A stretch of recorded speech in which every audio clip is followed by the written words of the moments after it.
Praise the Lord. ദൈവത്തിന്റെ വിചാരം മനുഷ്യന്റെ വിചാരം പോലെയല്ല ദൈവത്തിന്റെ വിചാരം.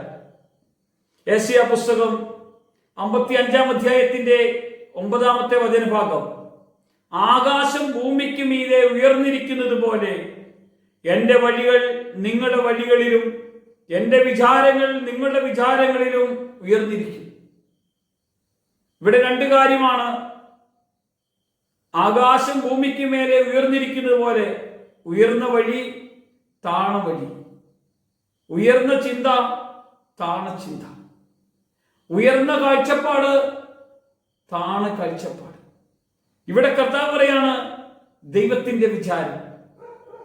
ദൈവത്തിന്റെ വിചാരത്തിന്റെ ഒരു പ്രത്യേകത എന്താണെന്ന് അറിയാമോ? ദൈവം ഉന്നതത്തിലുള്ളവനാണ്.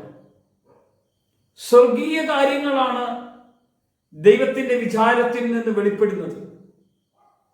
ദൈവവിചാരമുള്ള മനുഷ്യന്റെ ഏറ്റവും വലിയ പ്രത്യേകത, അവൻ ദൈവത്തിൽ നിന്ന് ആലോചന പ്രാപിച്ച്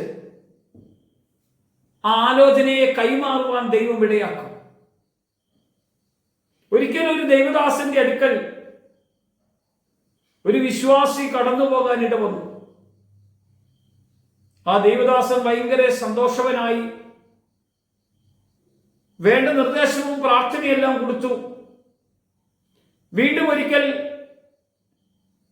അതേ മനുഷ്യൻ ദൈവദാസന്റെ അടുക്കിലേക്ക് കടന്നു ചെന്നപ്പോൾ ദൈവദാസൻ ഭയങ്കര അസ്വസ്ഥമായി ജയിലിലിട്ട ഒരു മനുഷ്യനെ പോലെ അസ്വസ്ഥമായിരിക്കുന്നത് കണ്ട് ചോദിച്ചു, എന്തു പറ്റി? എനിക്ക് അത്യാവശ്യം ഒരു കാര്യത്തിന് ധൃതിയിൽ ഞാൻ എൻ്റെ കർത്താവിനോട് ചോദിച്ചു. കർത്താവ് സാവധാനത്തിലാണ് എന്നോട് മറുപടി പറയുന്നത്. എനിക്ക് ഭയങ്കര ധൃതിയാണ്, വേഗം നടത്തി തരണമേ, വേഗം ചെയ്യണമേ, വേഗം പ്രവർത്തിക്കണമേ എന്ന്. കർത്താവ് വളരെ സാവധാനത്തിൽ തക്ക സമയത്ത് ചെയ്യുന്ന ദൈവമാണ് നമ്മുടെ ദൈവം. പ്രിയമുള്ളവരെ, നമ്മൾ എത്ര ധൃതി കൂട്ടിയാലും, എത്ര നമ്മൾ വേഗം നടത്തി തരണമേ എന്ന് പറഞ്ഞാലും, നമുക്ക് വേണ്ട സമയത്ത് വേണ്ട കാര്യങ്ങൾ കർത്താവ് നടത്തി തരുന്നത് നമുക്ക് കാണാൻ കഴിയും. നമുക്കൊരിക്കലും നമ്മൾ അസ്വസ്ഥമായിട്ടോ ധൃതി കൂട്ടിയിട്ടോ ഒന്നും കാര്യമില്ല. ഒരു തുറന്ന ഹൃദയത്തോടെ നമ്മളൊന്ന് പ്രാർത്ഥിക്കാമോ?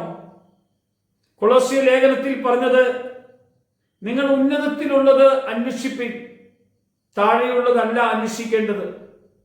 നമുക്ക് വേണ്ടതെല്ലാം കൂട്ടിച്ചേർത്ത് തരുന്നൊരു കർത്താവ് നമ്മുടെ കൂടെ ഉണ്ടെന്നേ, നമ്മളെ അനുഗ്രഹിക്കുന്ന ഒരു കർത്താവ് നമുക്ക് വേണ്ടതെല്ലാം പറഞ്ഞു തരികയല്ലേ? നാം ചിന്തിക്കുന്നതും വിചാരിക്കുന്നതും ഭൗതികമായ കാര്യങ്ങളിലേക്ക് ആകരുത് എന്ന് ദൈവം ആഗ്രഹിക്കുന്നു. നമ്മുടെ വിചാരം ദൈവത്തിന്റെ ആലോചനയായി മാറണം.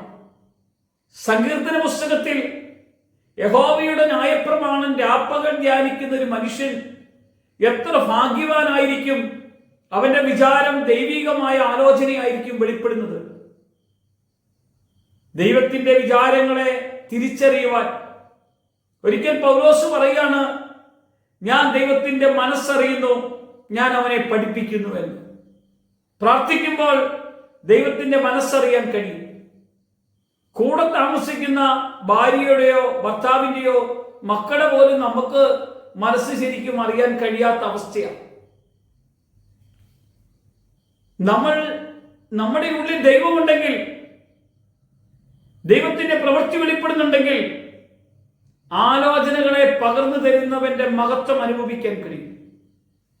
അവനെല്ലാം പറഞ്ഞു തരും, അവൻ നമ്മളെ പഠിപ്പിച്ചു തരും, അവൻ നമ്മളെ നയിക്കും, അവൻ നമ്മളെ നടത്തും. അതുകൊണ്ട് യെശയ്യാ പറഞ്ഞത്, ആകാശം ഭൂമിക്ക് മീതെ ഉയർന്നിരിക്കുന്നത് പോലെ എൻ്റെ വഴികൾ നിങ്ങളുടെ വഴികളിലും എൻ്റെ വിചാരങ്ങൾ നിങ്ങളുടെ വിചാരങ്ങളിലും ഉയർന്നിരിക്കും. ഉയർന്നത് തരാൻ മതിയായവന്റെ സന്നിധിയിലാണ് നമ്മൾ ഇരിക്കുന്നത്. നമ്മുടേതായ കഴിവുകളും അറിവുകളെല്ലാം ഒന്ന് താത്തി വെക്കാമോ? ഇന്ന് കർത്താവ് നിന്റെ അടുക്കൽ കടന്നു വന്ന് നിന്നെ പ്രവർത്തിക്കും, നിന്റെ ആവശ്യങ്ങളെ നടത്തിത്തരും. നമ്മൾ ഹൃദയം തുറന്നാൽ മതി, തക്ക സമയത്ത് പ്രവർത്തിക്കും.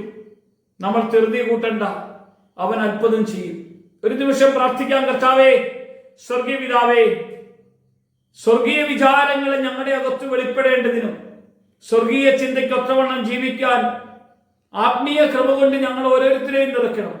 ഈ വചനം കേൾക്കുന്നവരെ ഇപ്പൊ അങ്ങ് അനുഗ്രഹിക്കണം. കർത്താവിന്റെ കൃപ കൊണ്ട് നിറയ്ക്കണം.